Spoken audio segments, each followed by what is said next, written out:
Good morning, everyone. Welcome.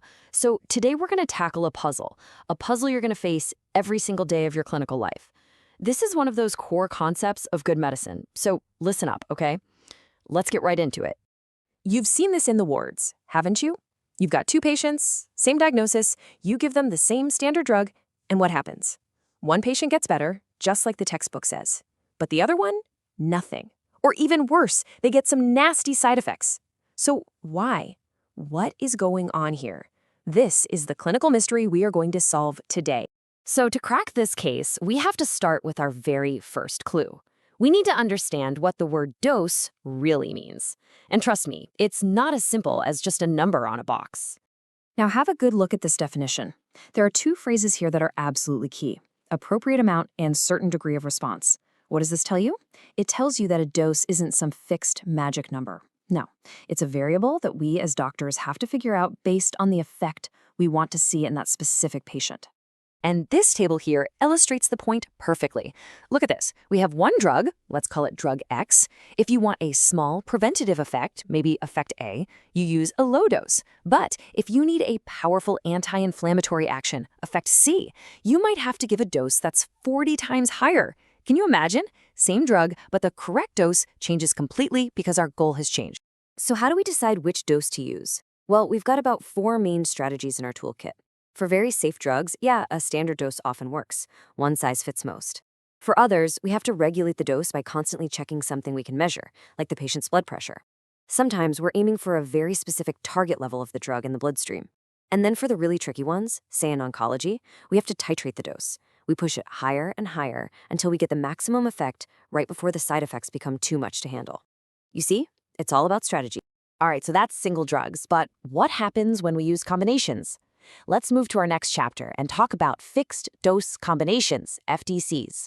The best way to think about them is like an Indian thali. Very convenient for sure, but they have their own set of problems.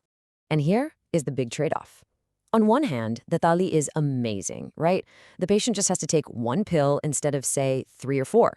Compliance goes way up. But what if the dal in the thali is too salty? You can't just take the salt out of the dal, can you? You'd have to throw away the whole thali.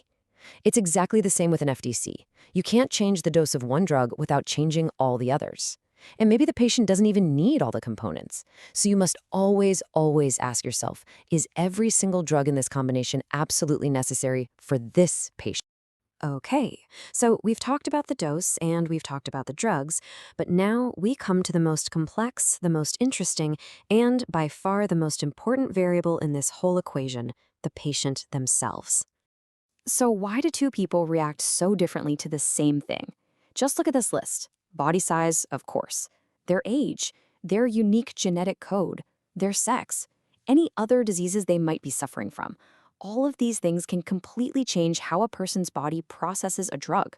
This is exactly why I always tell you, we treat patients, not just lab reports or diseases. Now let's focus on the two extremes of age. I want you to burn this into your minds. Infants are not just small adults. Their liver and kidneys are still developing. They're immature, so they can't get rid of drugs properly. And the elderly? It's the opposite story. Their organ function is slowly declining. For both of these groups, giving a standard adult dose can be incredibly dangerous. You have to think completely differently and dose with extreme care. And all of this brings us to one of the most exciting fields in medicine today, pharmacogenetics. Think of it this way. A patient's DNA, that's their biological software. And a drug, that's the program you are trying to run on that software. Pharmacogenetics is the science of reading the code of that software before you run the program to predict if it's going to work beautifully or if it's going to crash the whole system. And the difference can be dramatic. I mean, really dramatic. You give a common drug to a patient with G6PD deficiency, and you could cause massive destruction of their red blood cells. A patient who is a slow acetylator can build up toxic levels of a TB drug.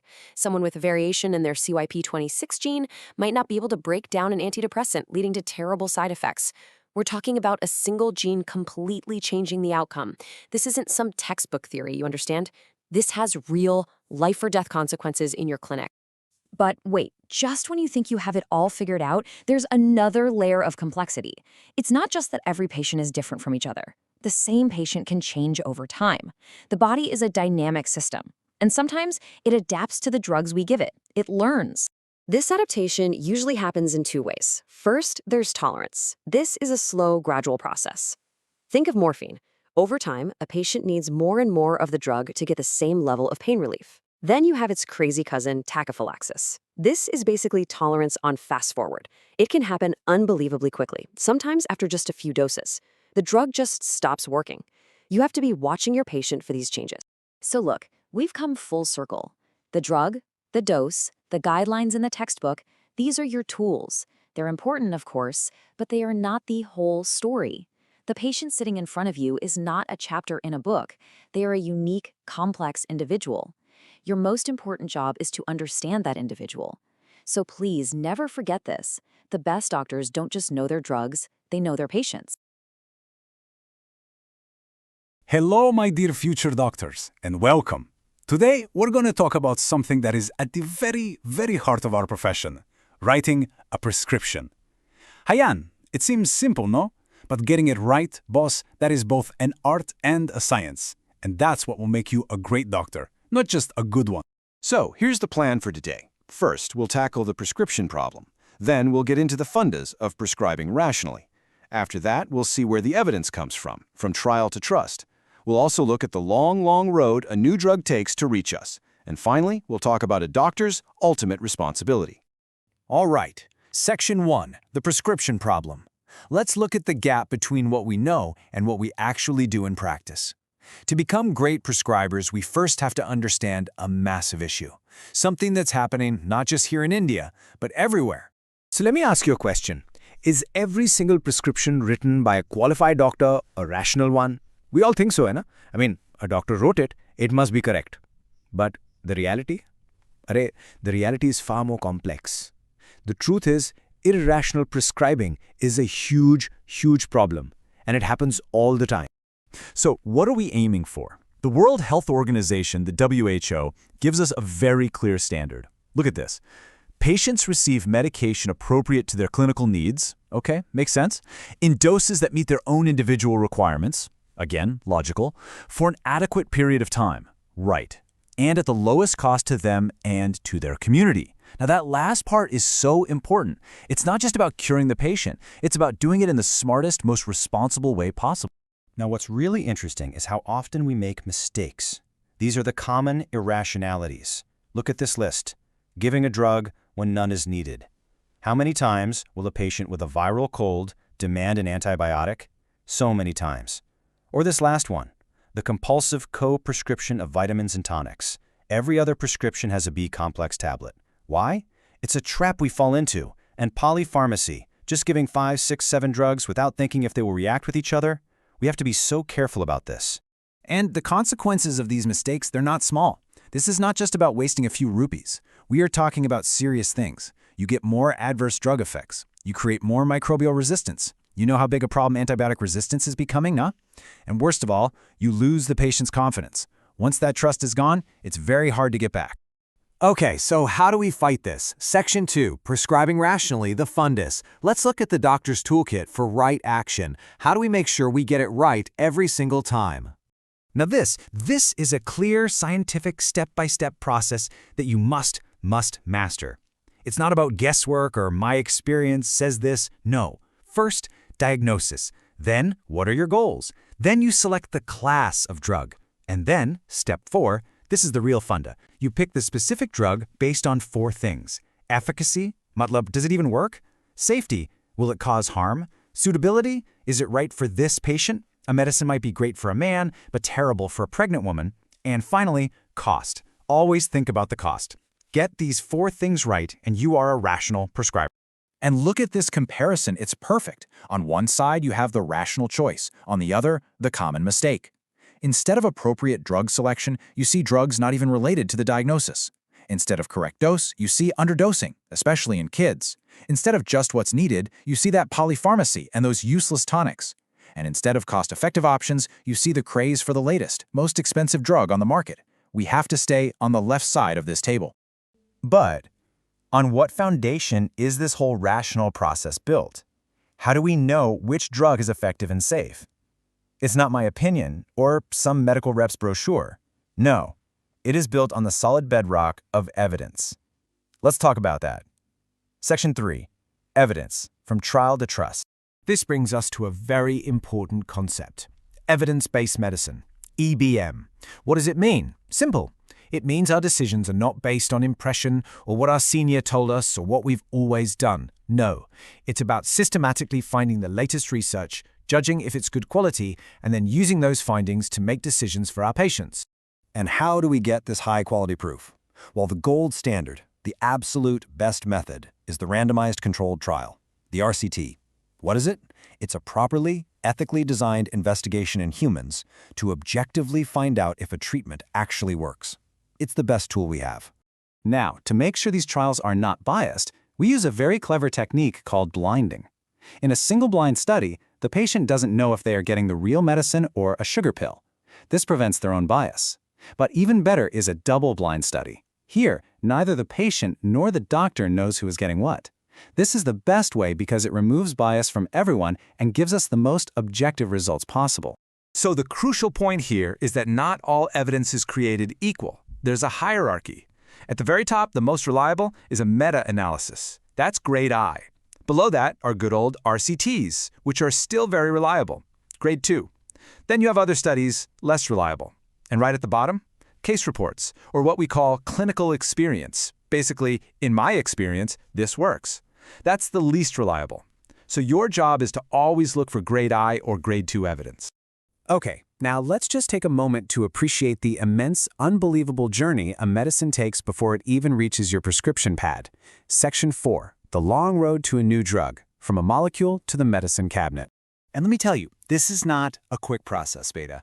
Just look at this. It can take up to 2 years just for the basic chemistry. Then 4 more years of animal studies. Then comes the human trials, which can take another 10 years. Phase 1, Phase 2, Phase 3. Only after all that does it even go for approval. We're talking 15, 16 years. It's a complete marathon of science and safety. And the cost? Just look at that number. 500 to 1,000 million US dollars. That's 500 million to $1 billion. To develop one single new drug, it's a mind-boggling amount of money. And this is why when a new drug finally comes out, it can be so expensive. All right, let's move to our final section. Section 5, a doctor's responsibility. We've talked about problems, solutions, evidence, drug development, but now let's see how all of this comes together right in your hands. I want you to remember this. That piece of paper you write on, a prescription, it is not just an order. It's a conclusion. It's a conclusion based on all that evidence we talked about. It's a plan for healing, and most importantly, it's a promise to your patient. A promise that you have done your homework and are giving them the best possible care. So, I leave you with this one thought, a thought to carry with you for your entire career. When you are sitting in your clinic and you hold that pen in your hand, what will your promise be? Thank you. Welcome, my dear students, welcome. Today, we're going to talk about something very, very crucial. Before any medicine, any tablet or injection can reach your patient, it has to pass some of the toughest exams you can imagine. We are going to follow this journey, right from the scientist's lab to the chemist's shop. This is the real story of how a drug proves it is safe and effective for us to use. So, let me ask you a simple question. Just think about it. How does a totally new medicine, something nobody has ever used before, prove that it's safe enough for, let's say, your own family? How do we trust it? Well, today, we're going to see exactly how it earns that trust. It's all in the story of its clinical trials. Okay, so let's get into it. After a drug shows it's basically safe in a very small group of healthy people, we call that phase 1, it then enters what I like to call a gauntlet. It's a series of tests, each one tougher than the last. It's a long, difficult path, and believe me, most drug candidates, they fail. They don't make it to the end. Now we are at phase 2. Think of this like the drug is now finding its footing, okay? We're asking 2 very simple but very critical questions. First, does this drug even work for the disease we want it to? And second, what is the right dose? You see, too little is useless, and too much can be dangerous. We are trying to find that perfect balance, that sweet spot. Right, let's look at the details for phase 2.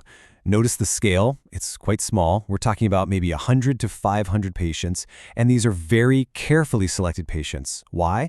Because we want a clear, clean signal. We don't want any confusion. And see the study type, controlled and randomized? That means we're comparing our new drug against something else, maybe a sugar pill, in a way that avoids any bias. We are trying to control everything so we can be sure the effect is from our drug only. And it's not just about the dose, We're also looking closely at tolerability. Are patients feeling okay? Any immediate side effects? We're also studying its pharmacokinetics. That's the fancy term for the journey of the drug inside the body. And here's a key concept, the ceiling effect.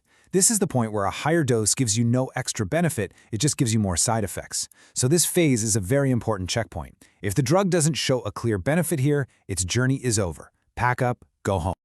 Okay, let's move on. If Phase 2 was the qualifying match, then Phase 3, this is the final. The championship match. This is the marathon. Now, the drug has to prove not just that it works, but that it works as well as, or hopefully even better, than the treatments we are already using. This is the big one. Now, look at this table and compare it with the last one. Everything is bigger. The number of patients, a huge jump. But the most important thing here, my students, is the study type. See this? Randomized, double-blind, comparative. Double-blind is our gold standard. It means neither the doctor nor the patient knows who is getting the new drug and who is getting the old one. Why? To remove all bias. This way, we get the purest, cleanest data possible. 500 to 3,000 patients. Just imagine that number. Why so many? Well, with such a large group, we can be very, very confident in our results. It gives us what we call statistical power. The results are not just a fluke, you see, and it also helps us to find those rarer side effects that you would simply never see in a small group.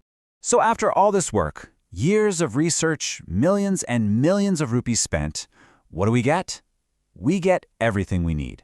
We can now say exactly which diseases this drug should be used for. We can write clear instructions for doctors on how to use it, and we have a mountain of safety data. All of it is put into a massive file called a New Drug Application, or NDA. This file is then sent to the government, to the regulatory authorities, for the final permission to sell the drug. But wait, the story is not finished. Once the drug gets permission, you might think, okay, it has graduated, its studies are done. But no, now it has to face the biggest test of all, life in the real world. Welcome to Phase 4. This is what we call post-marketing surveillance. It's a very simple idea.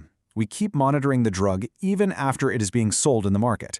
Think of it like this. The drug has gotten its MBBS degree, but now this is its internship. We are watching how it performs in a real clinic with real, diverse, complicated patients. We are always keeping an eye on it. And what do we find out in this phase? Some of the most important things. We might discover a very rare side effect that only happens to 1 in 10,000 people. Or we might find out it has a bad interaction with another common drug. But it's not all bad news. Sometimes we discover completely new uses for the drug that nobody ever thought of. And all this information comes from practicing doctors like you will be one day, reporting what you see in your own patients. And this point is incredibly important.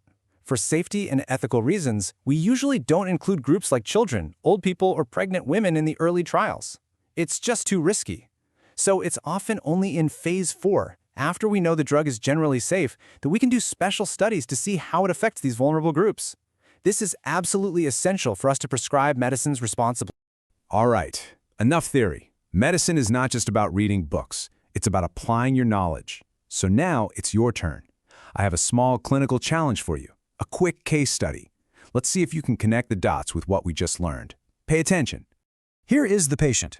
We have a 65-year-old man. He has hepatic cirrhosis, so a serious liver problem, and he has gross ascites, meaning his belly is full of fluid. So we give him furosemide injections, a diuretic to make him pass urine and get rid of that extra fluid. Okay, so the drug is working, he's passing urine, but on the third day, there's a problem. The patient becomes confused, disoriented, he feels very weak, and when he tries to stand up, he faints. We check his blood. His serum potassium is very low, and his blood pH is very high. It's alkaline. So, my question to all of you brilliant future doctors is this. What is the likely cause of his condition? What has gone wrong here? The answer is right there. It's in the details I gave you. The drug we used, the patient's existing disease, the lab reports, they are all clues. This is what you will be doing every single day. So think about it. Think like a doctor. How did the drug's known effects interact with his liver problem? Go back, review the facts, think it through. That's all for today's class. Thank you.